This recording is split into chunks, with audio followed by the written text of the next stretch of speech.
Hey Kev, let's follow this trail over here. This looks like there might be something waiting down there. All right. Hey, wait a minute.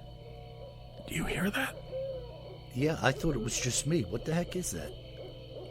I don't know what that is. Whoa, do you smell that too? That's unbelievable. Hey, look. What the? Hey, look, those branches are moving over there. What the heck is that? Holy cow, is that what I think it is? Look at that thing. Oh my God. It's a freaking Sasquatch.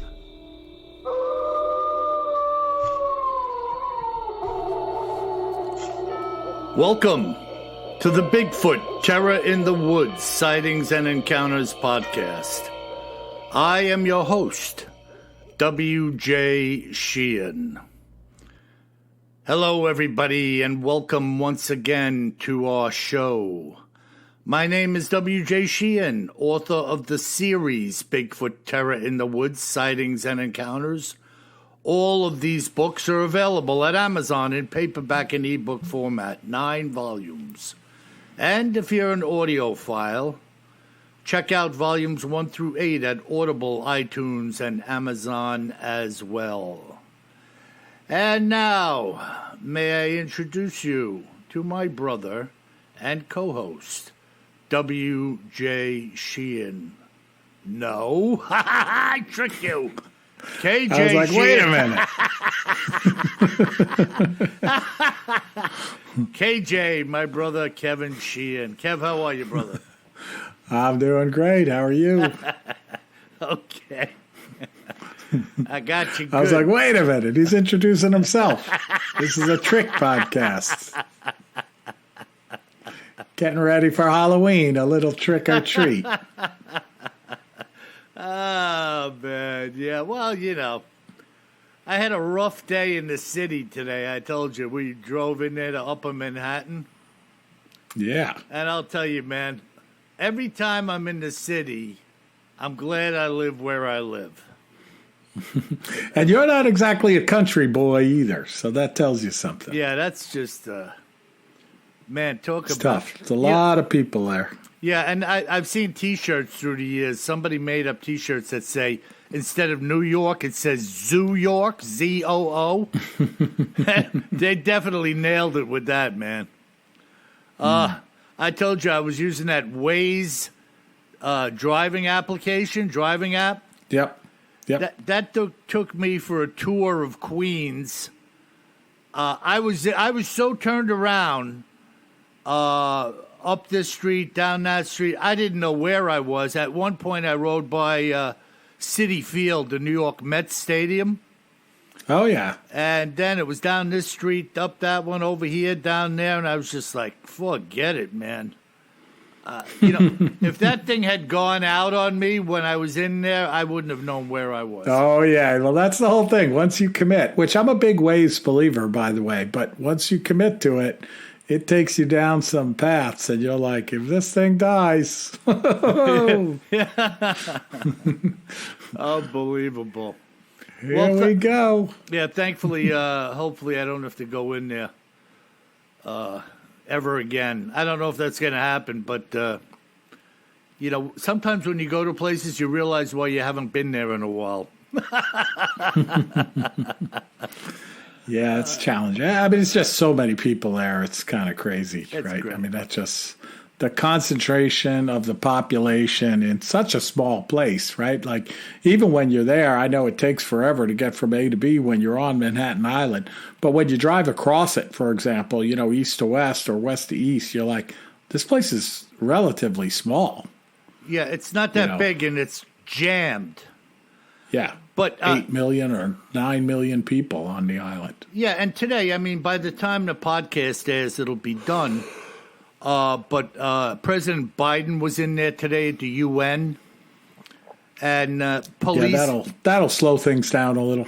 Oh yeah, police cars racing all over the place. They got those double-length buses in there. They're like 2 buses in one, like a bus towing a bus. Yeah. Snake bus. Yeah, that's a cryptid for you. Snake bus. Put a big green head on it, and there you go. Remember some of them dumb shows, the movies like Killdozer? Oh, I was just going to say Killdozer. Hey, that was creepy back in the day. Wasn't there one with a car, too, that like flashed its headlights and then... Christine. Oh, that hey. was Stephen King, yeah. Yeah, Christine. Yeah, well... me, myself, I prefer a good mummy or a Frankenstein. Yeah. I forgot about Killdozer, though, but I was a kid back then. That was pretty creepy when I first saw it. It was probably 11 o'clock at night, too, Yeah. which I wasn't supposed to be watching it. And what was the other one with the vicious Saint Bernard? Cujo. There you go. That was another Stephen King book. Another Stephen King, yeah. Yeah. Pet Cemetery, all the beauties. Unbelievable. Well, anyways, let's jump right into it, bro. Cryptids in the news and other oddities. What do we... Speaking of Cujo, we're going to review an account of the Michigan Dogman. Oh, yes. One of my favorites. Yeah, not if he's next to you. No. And I'm looking out my window just to make sure I don't see the outline of some big pointy ears and red eyes looking in. Yeah. I don't think if the Dogman shows up, he's going to be interested in eating your red tomatoes. Yeah, that's a lot of glass on the back of this house too. It's not a good place to hide from the Dogman. Ay. So what do you got there, man? Yeah, so, just a little bit of review. We have covered the Dogman once before, but this is a different account. But the Dogman's been around since the first documented sighting in 1887 in a place called Wexford County, Michigan. And Wexford County is up in kind of the northwest portion of the lower part of the state, or the mitten part of the state, as I would affectionately call it. Yep. And, the Dogman is rumored to be about 7 feet tall and it has different colored eyes in different accounts, either blue-eyed, amber-eyed, or, Bill, what color? Well, it would have to be red. Red glowing eyes. But it is a bipedal creature like Bigfoot or Sasquatch, but it has the head of a wolf or, vicious canine. And it has a fearsome howl that sounds like a human scream. All right. I can only think of how that would be. I'm out on my deck last night, and the past couple of nights, it's dark. The woods is behind me, and I hear the great horned owl back there. So now that bugger comes around occasionally, but the past 2 days, late at night, I'm out there and I hear that bugger back there. I can't imagine being up against the woods, walking along, and then hearing something like that let out. I mean, it would just freeze you in your tracks. Yep. Unbelievable. Yep. So, we're going to talk about an account from 2000, but first we're going to go back and look at one of the famous accounts very briefly that happened back in 1937 in Paris, Michigan. Not Paris, France, but Paris, Michigan, where a guy named Robert Fortney was attacked by 5 wild dogs. So, that's not that interesting, but he said one of the 5 dogs walked on 2 legs and was bigger than the others. Wow. So kind of like a dog man that's leading a pack of wild dogs. Wow, that's freaking interesting. I know. Totally weird, right? The guy survived, obviously, to tell the tale. He did. And they had similar stories around the surrounding counties in the 1950s and in 1967 as well. All around that area? all around that area of someone being attacked by a pack of wild dogs, but that at least one of them walked on its hind legs. Wow, that is freaky deaky, man. Can you imagine seeing that? No, and you know, when I was young, Kev, I used to have some paper routes. And me too. One of the most frightening things was some vicious dog, and usually you knew where they were. Yeah. And all of a sudden you'd think, okay, it's not around today. And that sucker would come busting out like hell on wheels with the intent of trying to bite you. And I can't imagine a group of dogs like wolves or anything coming at you and you just don't know which way to turn. No. Boy, oh boy. Yeah, so I'm this more modern account I'm going to read about comes from the Battle Creek Inquirer, publication from Battle Creek, Michigan. And this area is in the southern part of the state, southwestern part, so a little south of the classic Dogman encounters. And it's just east of the city of Kalamazoo, which many people have heard of, and pretty far west of the cities of Detroit or Ann Arbor, Michigan as well. So kind of the southwestern part of the mitten of Michigan. Okay, pretty far from the original. Pretty far, I would say a few hundred miles south of it, but kind of directly south. Okay. So, and this woman writes, this author writes, Nick Buckley, and then we're going to talk about another author that's quoted in here. But the intersection, it occurred at the intersection of Dickman and Clark Roads, and a 28-year-old pregnant woman slowed her vehicle for what appeared to be a dog crossing the street back in the year 2000. And as she watched the mangy, gray-furred creature go past on all fours, it was lit up by her headlights, she says about 15 feet away. But as it got to the side of the road, it stood up on its hind legs, and it turned around and looked directly back at the woman. Yeah, that's one thing about Dogman, and I have a few accounts, like everything else. We'll get to them eventually. They are brazen. They will stay you down and charge you like it's nothing. Yeah. They're very aggressive. Yeah. So I haven't heard of a Dogman yet just fleeing from somebody or turning and walking away. Yeah, they don't seem to be shy. No, right? That's a good word, shy. They're not shy. They're not shy. Yeah. So there's a woman, Linda Godfrey, that is an author as well. And some of these stories were recounted to her, and then she's telling them in this article. So Linda Godfrey, who is a journalist and a self-described investigator of strange creatures and cryptids, she was contacted by this woman, and the woman only goes by an alias name, by Nellie. And she says, so Godfrey says, people always tell me the same thing when they see these things. It's as if people go through a file in their brain, figuring out what this creature could be. And there's no match or no answer. Mm-hmm. And, seeing animals doing things outside of the purview of their characteristics is very unnerving.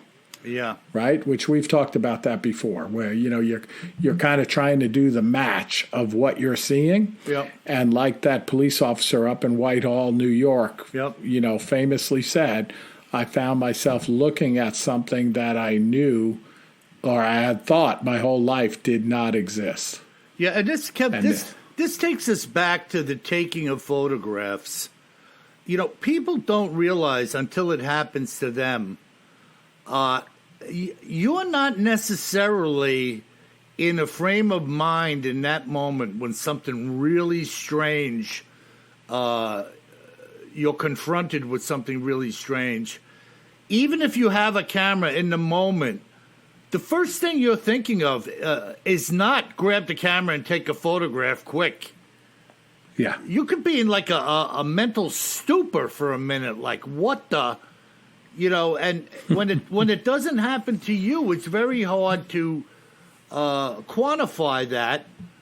But I know from experience that does happen, and you're kind of like in a daze for whatever amount of time it may be, as your mind is trying to make sense of the unsensible. No doubt about it. Yeah, no doubt about it. Yep. Yeah, and so that she talks about this woman, Linda Godfrey, the author and researcher. She says that when she's heard about these in Michigan, the Dogman encounters, she said there seems to be a commonality of the presence of a graveyard and or a military installation. And the area around this Battle Creek sighting has both what's called Fort Custer Training Center, formerly known as Camp Custer, as well as the nearby Harmonia Cemetery. So, and they all different theories there. Maybe the spirits of the dead can communicate with these dogmen or vice versa. Who knows? I wonder, you don't know, Kev. I mean, it's stupid, but you might. I wonder if Custer's like an armored division training area. That's a good question. If one of the listeners knows anything about that, shoot us an email at bigfootterrorinthewoods.com. Yeah. No, that's cool. Mm-hmm. And then we're wrapping it up here, but it's pretty interesting. So the woman, right, her fake name is Nellie. She says, she told Linda Godfrey, the shape of its body was like a young boy. As it stood straight up, full posture, and looked at me, I got very scared. She says, an animal doesn't have emotions, but this animal seemed like it had emotions. It had weird eyes. Wow. Yeah, get this. So she says, the creature had ears like a German shepherd, but it had a boyish face like a human. And she said it appeared to be hungry. Oh. Kev, we have talked many times about your sixth sense, your feeling of being watched and whatnot. What a statement to make that it seemed to have emotions. Where does that come from in a human being? Where does that come from, right? Wow. But it makes sense when the thing walks across the street on all fours and then stands up on its hind legs and turns around and looks at her. Like, what the heck? It's not like a deer walking across the street. It doesn't know what it sees. This thing knew what it was looking at, it seems. Yeah, reminds me of the black-eyed kids, when it was just looking at her like, why don't you get out of the car, lady?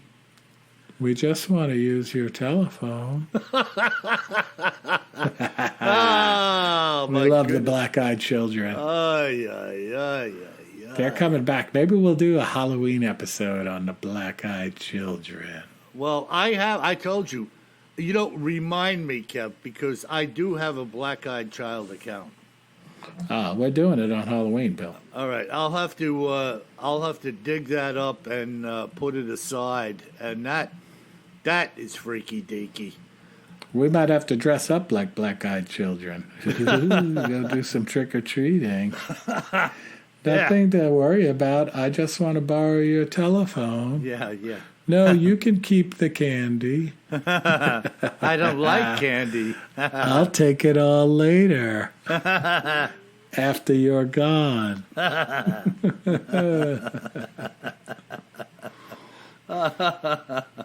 Oh, my goodness gracious. Yeah, so that's another episode of Dogman Encounters in Michigan, and one of the most famous ones is that's very similar to this is the Beast of Bray Road, which we also covered, and that's over in Wisconsin. But same general area. Yeah, and that Creep show. That monster was out in those cornfields over there on Bray Road. There's a bunch of farms over there. You got it. And listen, once again, folks, you're talking about some hard-working farm people. They don't have an axe to grind with anybody. And, they're just seeing stuff that doesn't belong on their acreage and identifying it and like, man, I don't know what it is, man, or where it comes from, but I sure did see it. Yeah, So- just trying to make a living, you know. Yeah, I mean, I honor those statements. That's the difference. I don't need to pick that man or woman apart. Oh, like I'm a detective, you know. Answer the question again, if you would. Where were you on the... No, it just doesn't make sense, you know. I'm with you. You get a gut feeling about an individual that they're just being truthful and honest with you, and that's it. That's all there is to Yep. it. Wow. I'm with you. What did you say the first account was 1895? I On think record? 1897. Let me check it here Wow. in my notes. Might be 1887, actually. What? And not that I'm... 1887 in Wexford County, Michigan. So that was in Wexford County. Well, this modern one is further south. Yeah, no, but Wexford's I'm up saying north there, all yeah. of these are in Michigan. Oh, yeah. Except for the Beast of Bray Road, which was out in Wisconsin. Nearby. Wow, that's funny. I mean, you know, the Dogman... Well, I can't say that because I've had a couple in other locations, but certainly... Most of the Dogman are in Michigan. It's a regional Some people thing. call it the Michigan Dogman, too. Yeah, it's a regional thing, like Mothman Yeah. Yep. or the Jersey Devil. Yep. Things like that. They're kind of regional. Like, you don't hear of anybody saying they saw the Jersey Devil in, I don't know, Texas. No. It's just... it's Or North Carolina. Or North We Carolina. don't bring those Jersey Devils down here. Yeah, yet. Well, that was excellent, my brother. And, Yeah, it's a good one. I like it. Yeah, no, good stuff. And I have something real interesting here. This account was told to me by a fellow named Kenny Spillane, a resident of Northern California. And this is what Kenny and his family actually experienced while camping in the woods within Kings Canyon. On August 15th of 2002, my family and I took our camper up into the canyon for a week of rest and relaxation. My truck is an F650 diesel, which was modified to tow the largest camper that I could get on the back of it. I also had a custom-built set of aluminum detachable stairs built, which made it easier to get in and out of the camper's rear door. Not that it means anything to anyone, but I have $165,000 invested in this truck camper setup. We were up in the sticks, enjoying our time off together, when on the second night my daughter awoke the whole crew with a loud, "Ooh!" As soon as I opened my eyes, I said to her, "What's wrong?" She said, "I'm not sure." I was sleeping, and for some reason I woke up, and when I did, I swore that something was grinning at me through the window. And no sooner did I think that, it was gone. I said to her, "What did whatever this was you saw look like?" She said, "All that I saw was a big, wide grin, the teeth, which looked like a carved pumpkin. And then it was gone. And that's when I said, 'Oh.' Now, the fire was still going outside, and my son and I grabbed the flashlights and my pistol. We stepped outside to have a look around. There was nothing that we saw. And so we threw some more logs on the fire and went back inside the camper. I told my daughter that maybe it was some type of residual dream or something of the sort, having no idea what a residual dream would be, but it sounded good at the time.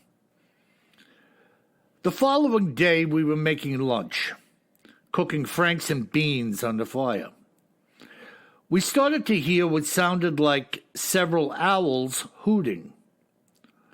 The sounds were coming from a number of different directions, but then all of them had stopped shortly after we were done cooking and eating.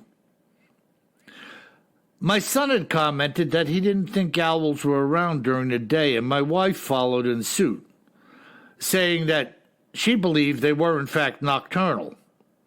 Frankly, I didn't know one way or the other, but I listened to what they both had said. That afternoon, it started to drizzle, but we went out for a walk anyway, wearing our ponchos. When we had returned to the campsite, my wife noticed that 2 of our chairs were missing. As we looked all around the site for the chairs, the reality was that in fact 2 of our folding chairs were gone. Now, when I use the term campsite, I'm referring to the place where we had parked. We were alone and in the middle of nowhere. As far as we knew, there was nobody else around. We hadn't seen or heard anything except for these owl sounds. Nevertheless, we were wet and tired, so we hung up our rain gear on some hooks, which I had installed on the back of the camper, and we went inside. Nightfall was fast approaching, and we were all somewhat troubled, not knowing who or what was wandering around unseen by us that had taken our chairs.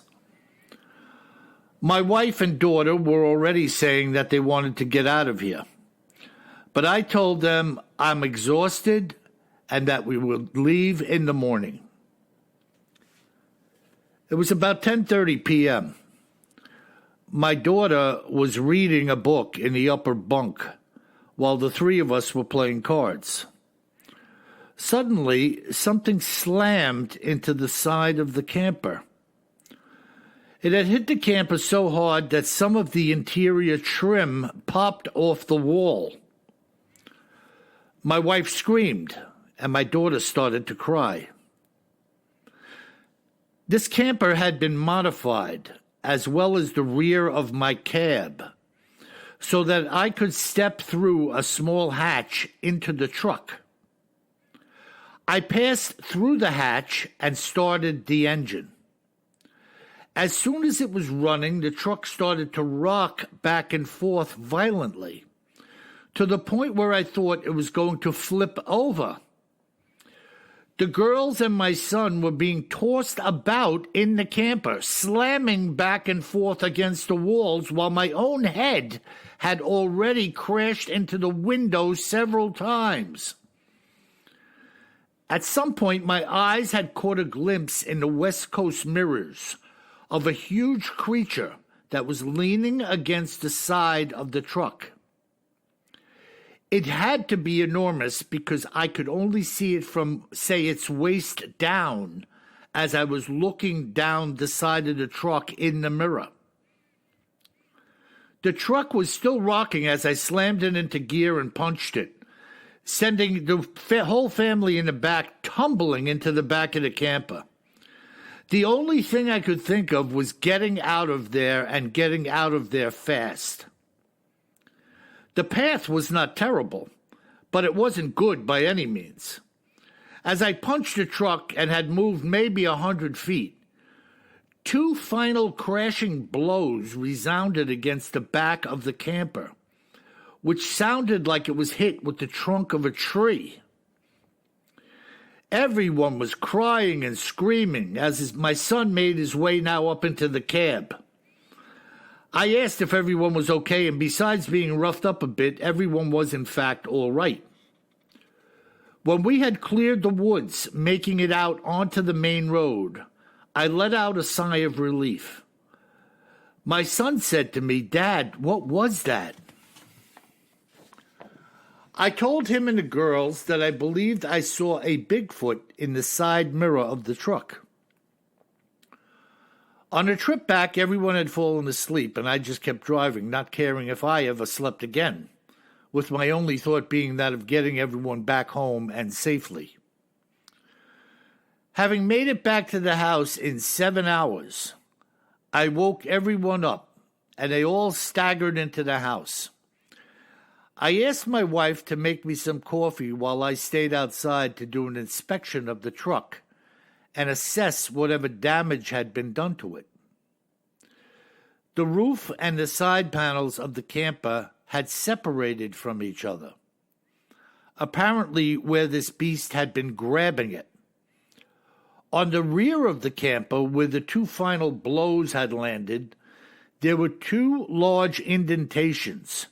One was on the right rear, and the other was right on the seam where the door met the frame, both being about 8 inches deep.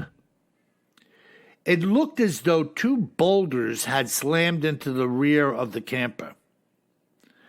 The camper was totaled by the insurance company. When I had told the agent what happened, he just shook his head in disbelief. What do you think of that, Kev? Holy cow, Bill. And like this F650, have you ever seen one of these trucks? I have seen them, and they are freaking monsters. I mean, it's like a tow, what they would make a tow truck out of to pull a tractor trailer. Like, right. I mean, not literally, but they are beasts. Yeah. Nothing like a Ford pickup truck. Yeah, well, obviously, this guy had some disposable cash sinking $165K into a camper setup.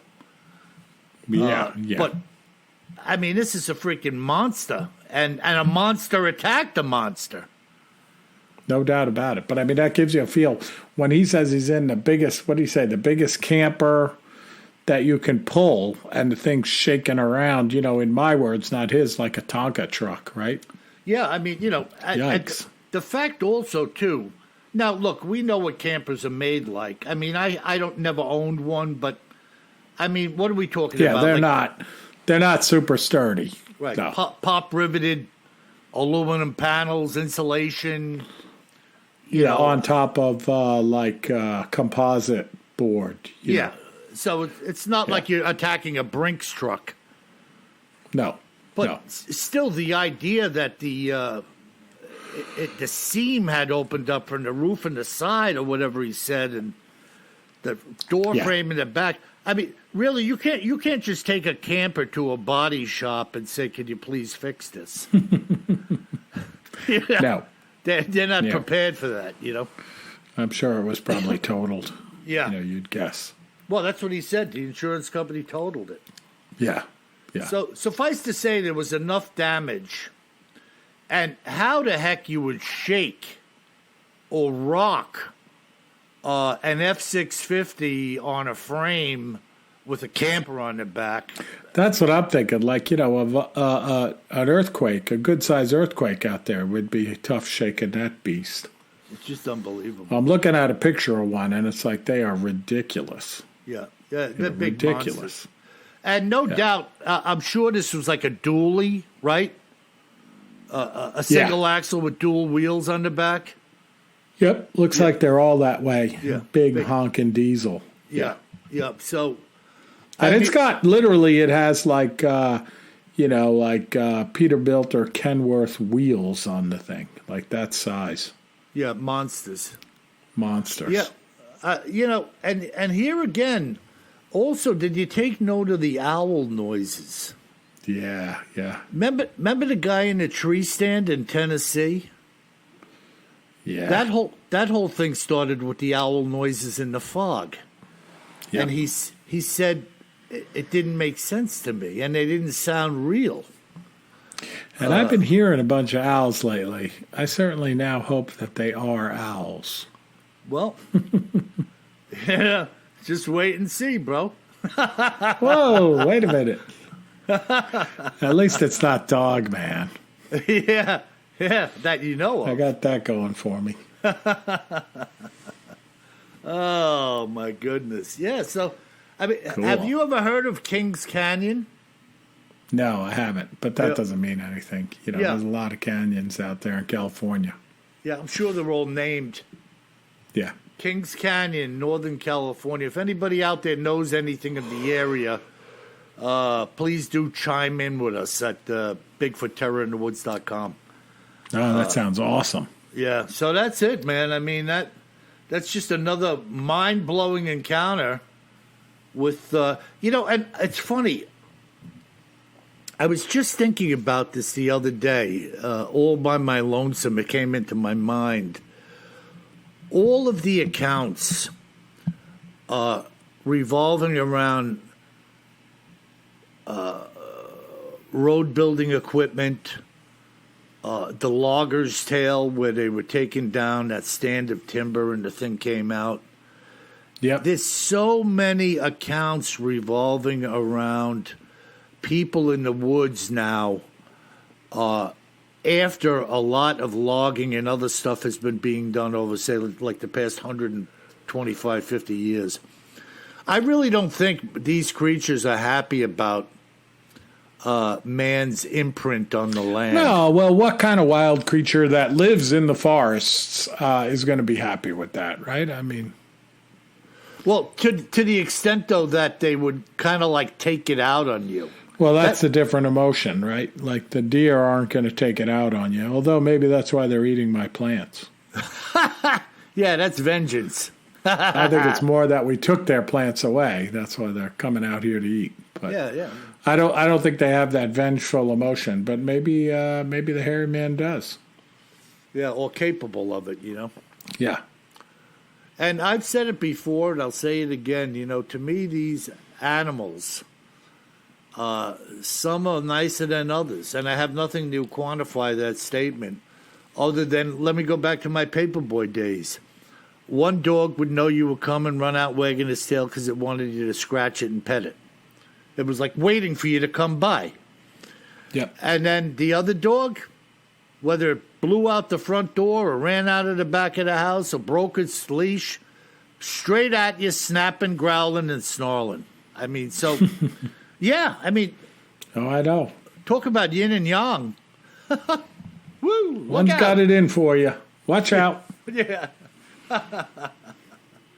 Well, that's it, brother. So what do we got? Awesome. Listener mail segment. Yeah, we got some great listener mail. And this first letter, Bill, it's one of my favorites of all time. So it comes in from Paul in Kentucky, my neighbor to the west here. And the subject is Love the Show. And he writes, now listen here carefully. Dear Kevin. Something wrong with that boy. And he says, I love your podcast with you and your cousin Vinny.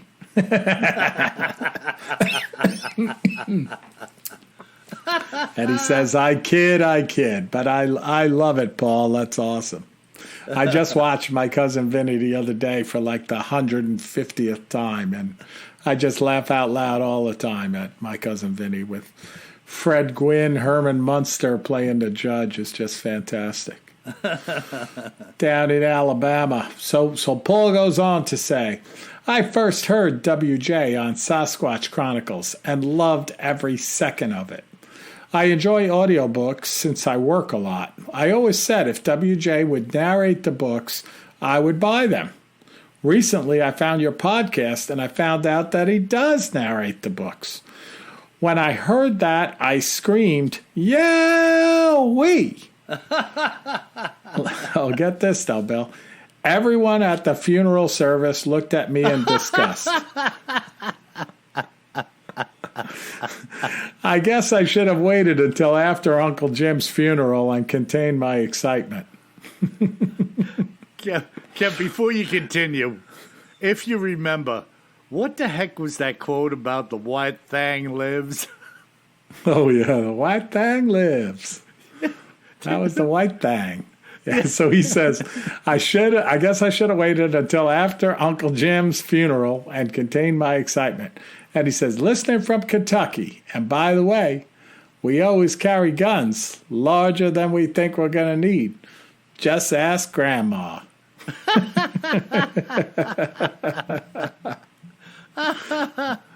You can see why it's one of my favorite, huh?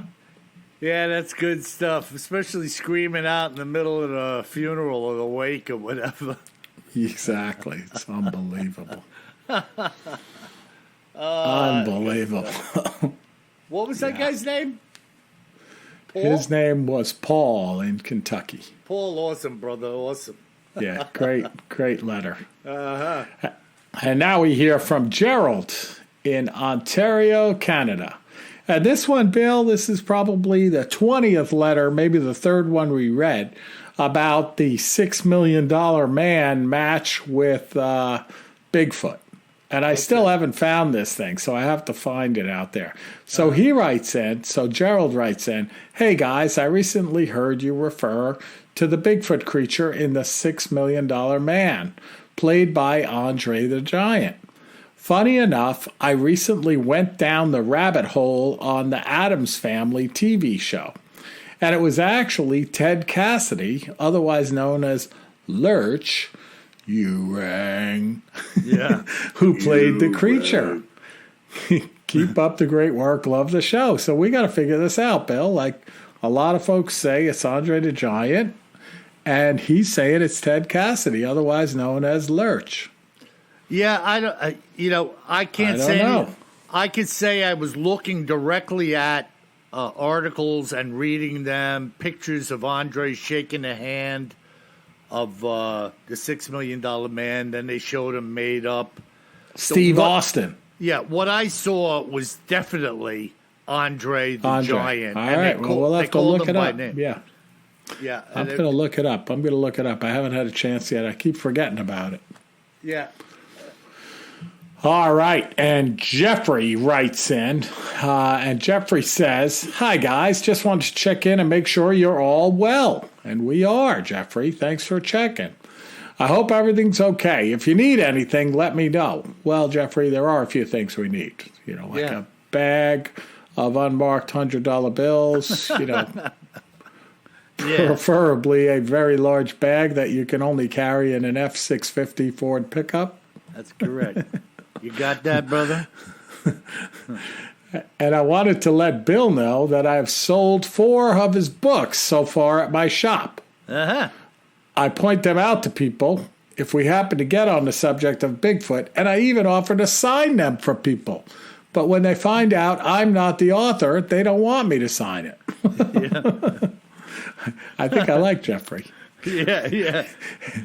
And since the last time I talked with you, my daughters and I have started a podcast. It's called The Cryptids in Your Backyard. I'd love to have you both on at some point as soon as I learn how to record and edit properly. Yeah. William can tell us about his books and paranormal activity, and Kevin can tell us about cryptids. Okay, I hope you're both doing well and have a wonderful day, week, month, and I'm looking forward to hearing your next podcast. Thanks, guys. So, Jeffrey, by the way, reach out, and I'm happy to have a phone call with you to walk you through how some of this technology works on the podcast front, because I'm happy to do that because we wouldn't be doing this today if some other folks that had a podcast didn't walk us through the technology. So send us an email at bigfootterrorinthewoods.com, and I'll reach out to you and try to set up a time to chat. Yeah, there's a lot of people out there, Kevin, you know this to be true, who don't want anybody to know what they know.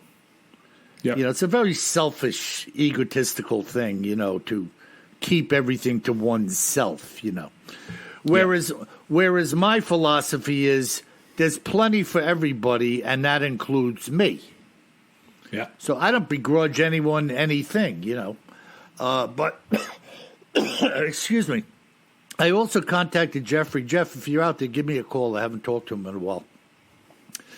He's a good guy. But the sheer notion of Jeffrey offering to sign the books for me. Jeffrey, what are you thinking about, brother? I think it's hysterical. Well, he didn't say he was going to sign them with your name. He's just saying, hey, I'll sign the book for you. I would see myself doing that too. Oh, you want the author to sign it? I thought you wanted my signature. Yeah, he's going to sign it. Before I started writing it, and I would point out, I'm not the author of this book, right? Yeah. My name is Henry Winkler.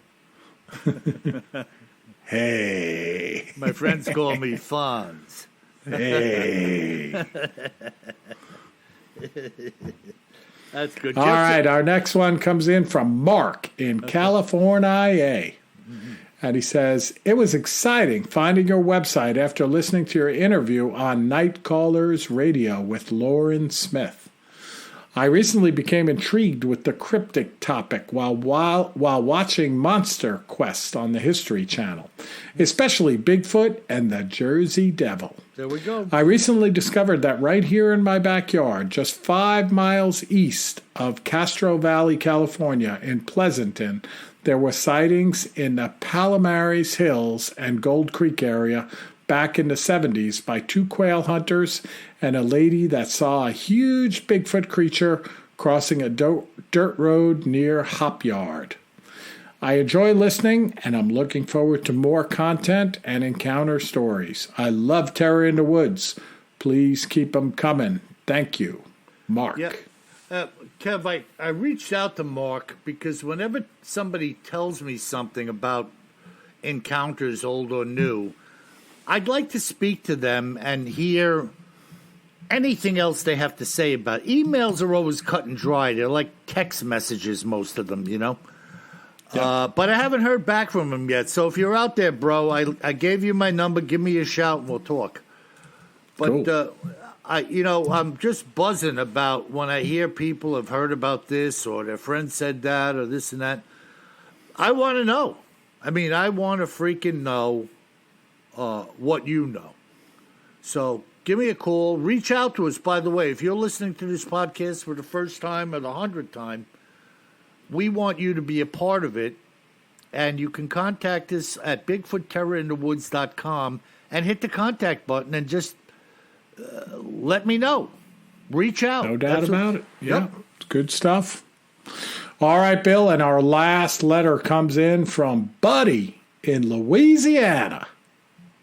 And the subject, coincidentally, is Dogman. Oh, man. Yeah, and Buddy says, so that shape-shifted Rougarou rascal scares us more than a Cat 5 hurricane. Oh. And Buddy writes, and that's scary.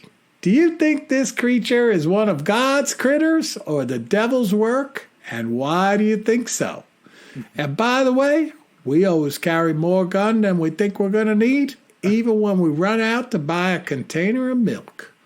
Buddy. So what do I think it is? I think it's one of Buddy's children. Oh, Buddy.